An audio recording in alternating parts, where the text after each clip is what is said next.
Bienvenue chez Let It Be.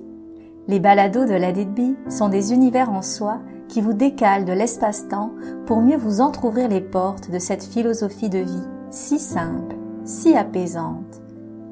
C'est Marie qui vous guide, seule ou avec mon invité, on vous souffle doucement dans vos oreilles des méditations et des échanges originaux et inspirants. Let It Be est un podcast de méditation soutenu par Let It Be Méditation et ses formations en méditation. Alors, on commence! Allô et bienvenue dans ce podcast où je vais vous raconter certains faits cocasses qui se sont passés depuis 10 ans chez Let It Be. Je voulais en avoir 10, mais finalement j'en ai pas tout à fait 10, mais bon, au fil du temps, l'idée c'est comme de vous faire part de choses un petit peu iconoclastes, originales, croustillantes, même à certains moments, qui se sont passées parce que ça fait 10 ans que j'ai la chance de marcher à côté d'une entreprise qui s'appelle Let It Be. Et souvent, je me sens comme étant le réceptacle d'intuition que je forge dans la matière à travers une entreprise qu'on appelle Let It Be. Et j'ai l'impression que cette inspiration, elle vient d'ailleurs. Donc, je me sens pas propriétaire de cette entreprise-là, mais plus gardienne. Et je la fais grandir à l'image d'une plante que j'ai, qui la représente, que m'avait donnée Jessica à l'époque, qui n'est pas une plante qui grandit par le haut de manière verticale, mais qui grandit de manière horizontale. Donc, j'ai l'impression que c'est ça, Let It Be, c'est comme une entreprise qui vous grand ses bras pour que on puisse la rejoindre et grandir ensemble, tous ensemble. Et là, je vous parle des 10 ans de Let It Be, mais 10 ans, c'est pas vrai que ça fait 10 ans. Ça fait beaucoup plus que ça, mais il fallait bien trouver une date. Et la date que j'ai choisie, c'est finalement la date où j'ai créé la page Facebook la première fois de Let It Be. Méditation, c'était le 15 mai 2015 en l'occurrence, parce que je devais donner une conférence avec Femme Alpha à l'époque. Mais j'opérais déjà Let It Be depuis quelques temps, depuis au moins 2 ans, ou peut-être 1 an et demi, à travers une autre entreprise qui s'appelait Equideus. Et Equideus, en fait, c'était la pleine conscience, mais avec les chevaux. Donc, j'avais créé cette entreprise-là suite à ma formation en mieux-être facilitée par le cheval. Et donc, j'offrais des sessions avec les chevaux, donc de zoothérapie avec les chevaux, de counseling assisté par le cheval. Et à côté de ça, ce que j'ai expliqué, c'est que je rapatriais la sagesse des chevaux, donc de la pleine conscience, parce que le lien est là à faire, en ville, grâce à la Let It Be méditation. Donc voilà, vous savez tout. Alors, est-ce que vous êtes prêts? Donc, je ne vais pas les classer dans l'ordre, mais je vais les classer dans l'ordre que je vois sur ma feuille. Ce que j'aime dans Let It Be et dans la façon dont je fais des affaires avec Let It Be, c'est que je travaille avec certaines collaboratrices et toutes ces collaboratrices-là, je pense par exemple à Joanie, à Myriam, à Jessica, puis bien d'autres personnes encore, toutes ces personnes-là que je côtoie quand même régulièrement, on se dit « je t'aime ». Et ça, je trouve ça beau qu'en affaires, en collaborant, on se dise des « je t'aime » profonds et sincères. Première anecdote. Deuxième anecdote, moins drôle celle-là. Il m'est arrivé quelque chose où j'ai trop fait confiance et j'ai perdu une grosse somme d'argent. Donc j'avais prêté de l'argent à une partenaire dans un projet, une somme dans les 1, 2, 3, 4, dans les 5 chiffres quand même, et en étant vraiment persuadée que tout allait bien se passer. Et j'ai non seulement perdu cette somme-là, mais en plus elle me devait plus de 20 000 $ pour mes honoraires comme prof de méditation, et je les ai perdus aussi. Et en fait, dans tout ça, quand ça m'est arrivé, elle a fait faillite, mais quand ça m'est arrivé, la première pensée que j'ai eue, c'est envers mon conjoint, où je me suis dit, il est quand même sympa parce que c'est mon argent, mais c'est notre argent aussi, par la banque, on est un couple, et donc il est quand même sympa de réagir aussi bien. Donc ma première pensée a été envers lui, d'une part, et d'autre part, je me suis dit, ok, donc je vais prendre ça comme un tremplin. Et en fait, je vais réussir en affaires parce que j'ai eu cette bad luck-là. C'est comme si je me disais, bad luck d'entrepreneur, check, maintenant je peux avoir que des réussites. Donc j'ai comme essayé de changer ma croyance en succès et en me disant, ok, j'ai fait ce que tous les entrepreneurs font sûrement, c'est-à-dire se tromper et maintenant je peux avancer. Et l'autre anecdote que je vais mettre dans cette catégorie argent, mais elle est plus sympathique, elle est moins tragique, elle est tragique aussi, mais elle est plus dans l'ordre des choses. C'est ça que je vais dire. J'ai une des premières fois où j'ai donné vraiment une grosse formation de méditation. C'était pas une formation de professeur de méditation, ça s'est arrivé quelques temps après, mais une formation avec beaucoup de personnes de méditation, c'était en 2015 et j'avais gagné 3 000 $, ce qui était quand même pas mal à l'époque. Et un soir, en rentrant, j'ai tout donné à une femme qui avait besoin de ses sous pour se faire faire des injections de vitamine C pour son cancer. Elle est décédée quelque temps après, mais c'est comme si, en gagnant ces sous, à travers la méditation, j'avais comme l'élan de ne pas les garder, puis de les donner. Alors peut-être qu'à l'époque, j'avais des croyances par rapport à l'argent qui faisaient que finalement, je donnais plus que ce que je gardais pour moi. Mais je trouvais ça beau que finalement, ma première vraie formation, finalement, elle a été sous forme d'offrande. Je dis vraie formation parce qu'avant, j'en ai donné plein des formations, mais celle-là, elle avait vraiment bien marché.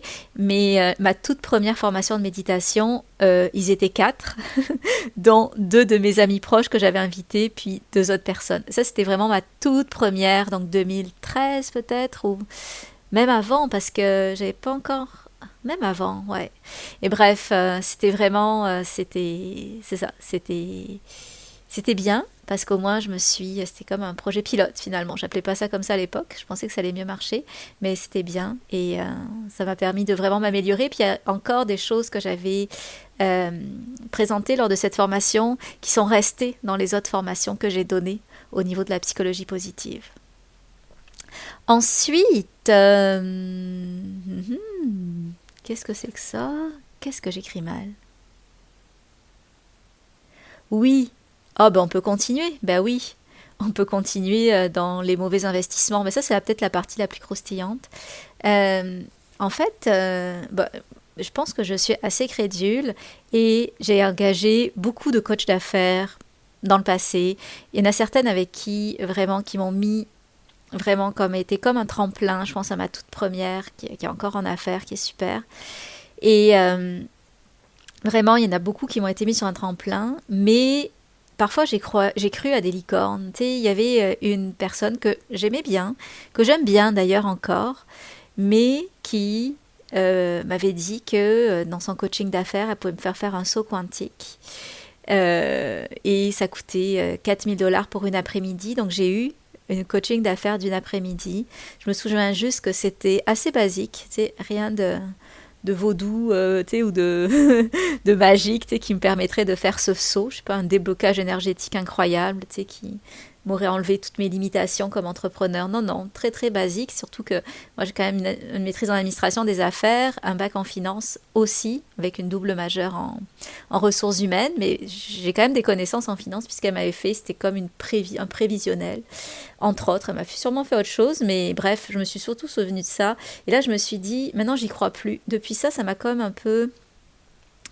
c'est quoi le mot, vacciner contre le fait que quelqu'un te dit je vais changer ta vie. Non, je pense que les changements se font quand même relativement graduellement. Tu prends des spécialistes quand tu veux travailler plus en énergétique dans ton entreprise, tu prends des spécialistes quand tu veux travailler plus en marketing dans ton entreprise, mais c'est rare de trouver quelqu'un qui soit passe-partout comme ça, et surtout pas en une après-midi. Donc mon erreur, je l'ai retenue des années après et j'engage plus jamais personne par rapport à un chiffre. J'engage vraiment une personne. Mais là, c'était pas juste par rapport à un chiffre, je lui faisais aussi confiance, mais le chiffre n'est pas garant de la transformation. Puis j'ai eu des transformations avec 100 $ dans des soins à droite à gauche. Ok, les petites anecdotes aussi, quand j'ai donné des formations et quand j'ai donné des conférences. C'était drôle. Une fois, j'étais chez Desjardins, puis on regardait les méditations qu'on allait donner.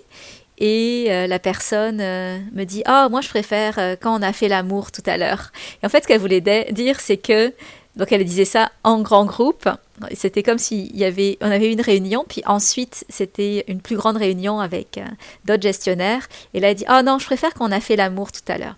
Donc, hors contexte, ça n'a pas de sens, mais dans le contexte, ça veut dire j'ai préféré quand on a fait la méditation sur l'amour bienveillant. Et c'est ça finalement qu'on a choisi.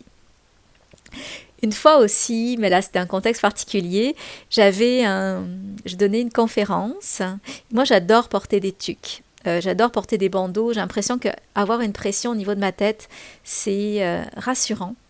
Et c'est vrai que j'ai tout le temps quelque chose sur la tête, mais depuis toujours, depuis toujours, vraiment, j'ai toujours eu ça. Puis c'est grâce à ça d'ailleurs que mon chum un jour m'a remarqué et qu'il est venu me parler. Donc merci à mon besoin de sécurité qui passe par ma fontanelle, une pression sur ma fontanelle. Et donc là, j'ai donné une conférence, non, c'était une formation à un groupe de professeurs à l'Université Laval et il y avait notamment un ancien prof avec qui j'ai longtemps travaillé et qui m'a dit on aura tout vu. Maintenant, les intervenantes gardent leur tuque pour nous faire une formation. Et moi de lui répondre oui, je sais, mais c'est mon intelligence que tu as achetée, donc je la garde bien au chaud. Donc je trouvais que j'avais eu quand même beaucoup de réparties à ce moment-là. L'autre chose aussi, c'était dans une compagnie d'assurance. Je donnais une conférence, mais vraiment un grand groupe. Le groupe était grand. Et j'ai été vraiment briefée pour passer sur le côté scientifique. Et donc, c'était la division avec des actuaires.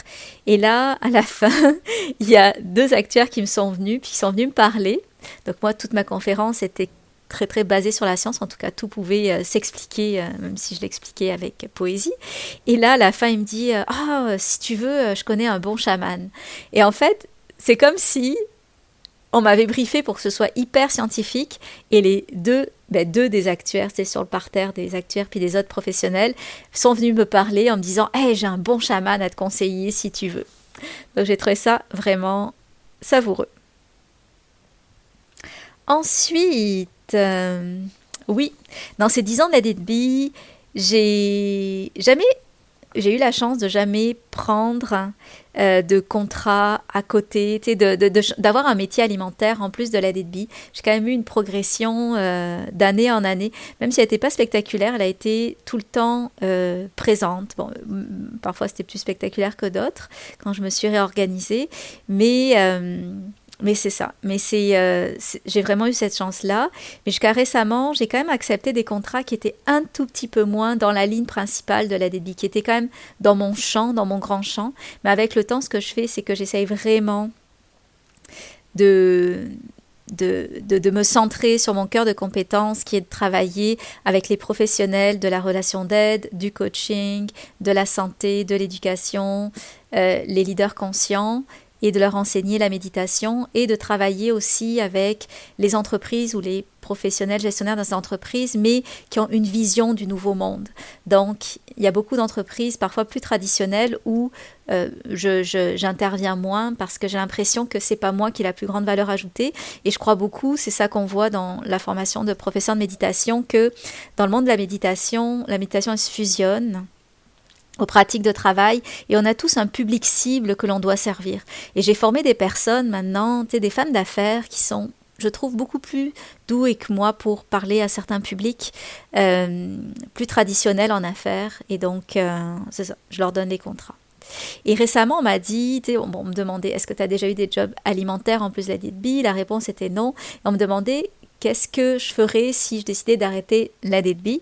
Ça, c'est une bonne question parce que j'ai pas du tout envie d'arrêter la Let It Be, mais parfois je me dis, oh là là, en fait, non, je vais mettre des nuances à ce que je vais dire, mais j'adore partager sur les réseaux sociaux.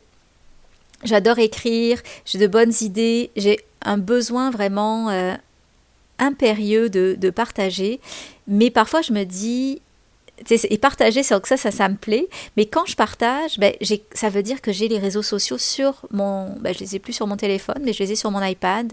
Et ça veut dire que je suis tentée de regarder ce qui se passe, évidemment, et de scroller et de perdre du temps. Et autant j'adore partager, autant je me sens toujours coupable quand je perds du temps sur les réseaux sociaux. Donc, je me dis, ah là là, la seule chose qui me ferait arrêter la Let It Be, c'est vraiment de me dire... J'arrête les réseaux sociaux, puis je consacre toute ma vie à la spiritualité. Et évidemment, j'ai un travail à côté.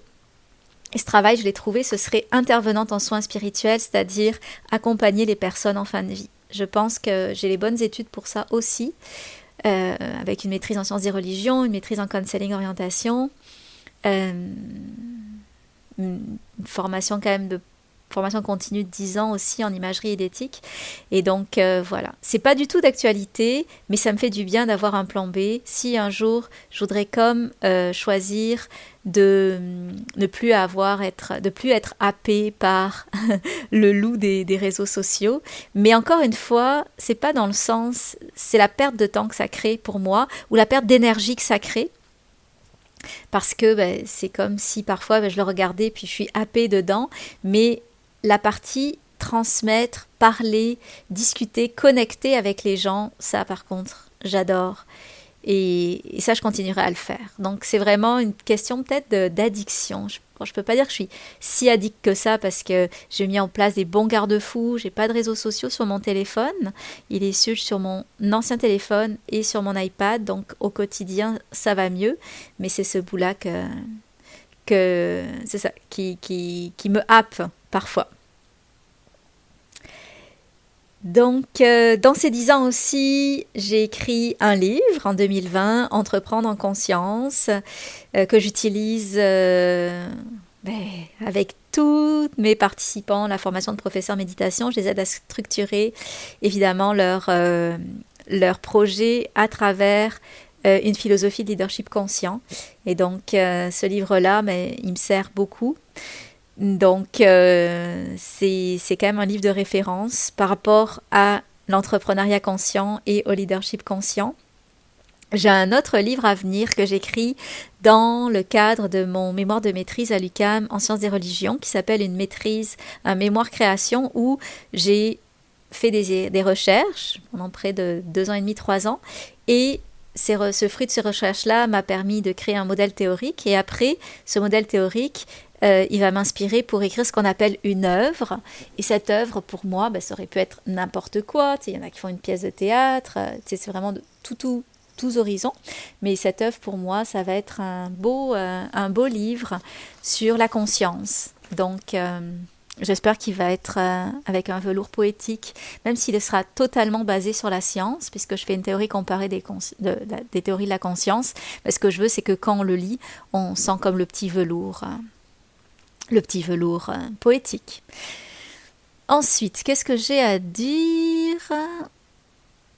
Oui, ce que je suis aussi super fière par rapport à ces 10 ans-là, c'est d'avoir amené la méditation dans des sphères où, initialement, parce qu'il faut se reculer, il y a quand même 10-12 ans, c'était pas aussi populaire que ça. Mais j'ai amené la méditation dans des banques, j'ai amené la méditation, j'ai appris à méditer à des vétérinaires, j'ai même amené la méditation au musée, au musée des Beaux-Arts National des Beaux-Arts de Québec, le musée des Beaux-Arts de Montréal, où finalement on a travaillé sur des projets en lien avec les œuvres et la méditation ou les musées sensibles au trauma d'autre part. Et donc, il y a vraiment comme quelque chose de fantastique de voir que ma vision, qui est vraiment de décloisonner la pleine conscience et la méditation pour l'amener dans toutes les sphères de la vie et qu'elle vienne transformer toutes les sphères de la vie, eh bien, ça a fonctionné. Donc, je vais reprendre pour terminer les petites statistiques que j'avais déjà données sur les réseaux sociaux. Mais Let It Be, c'est très approximatif et très conservateur aussi. J'ai formé plus de 1500 personnes, mais ça, je pense que c'est beaucoup plus parce qu'il y a parfois comme je le dis aussi, j'étais devant un parterre de 350 personnes pour initier à la pour parler de méditation. C'était pas une initiation, pour parler de méditation. Donc, minimalement 1500 personnes. J'ai formé près de 600 professeurs de méditation. Mon plus gros parterre, quand j'ai donné une conférence, c'était 350. Et mon plus petit parterre, c'était 0. 0, pourquoi? Parce que c'était méditation sur Zoom, puis personne ne s'est pointé. Ce que j'essaye de faire, c'est 3% du profit de Let It Be, sans compter mon salaire. Donc, je le donne à des associations qui sont en lien avec la faim, les enfants, les animaux. C'est des causes qui me sont vraiment chères.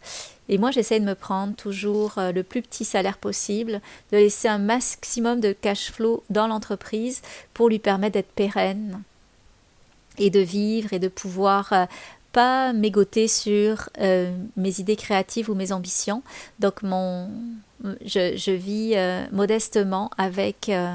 j'ai la chance quand même d'être en couple, mais je vis avec un salaire qui est pas élevé, mais ça me permet d'une part de ne pas avoir la folie des grandeurs dans mes dépenses. Je suis pas très dépensière, mais j'aimerais ça m'acheter des habits neufs, mais je sais que ça pollue. Donc si j'ai pas un gros budget, je sais que je les dépenserai pas là-dedans. Donc finalement une petite aide pour la planète en même temps. Et voilà. C'est ça que je voulais dire dans mes notes où j'écris super mal. J'ai pas fait de vidéo YouTube cette fois-ci parce que je pars dans moins d'une demi-journée à ma retraite en silence de 10 jours. En fait, 9 jours parce qu'ils nous ont enlevé une journée. Parce qu'on était... parce qu'on ne rentrait pas dans le budget. C'est avec mon petit groupe de l'UQAM notamment que je fais cette retraite-là en silence. Donc ça va être vraiment magnifique et ça va faire aussi l'objet d'un autre podcast. Mais imaginez une vie où on peut juste prendre soin du plus profond de notre âme en silence. Et en plus on mange bien. Ça c'est vraiment fondamental. Alors merci de m'avoir écouté jusque-là. Et oui, je voulais vous dire aussi, cette année, c'est vraiment génial. Les places pour la formation de professeur de méditation partent très vite. Donc, il me reste 11 places pour le groupe de septembre. Et il y aura aussi un autre groupe en janvier prochain, 2026. Donc, si vous souhaitez postuler, écrivez-moi. Et dans tous les cas... il y a un tarif Early Bird jusqu'au 21 juin, donc ce serait chouette que vous puissiez en profiter. Donc je vais vous mettre tout ça dans les notes de bas de page. Merci pour votre écoute.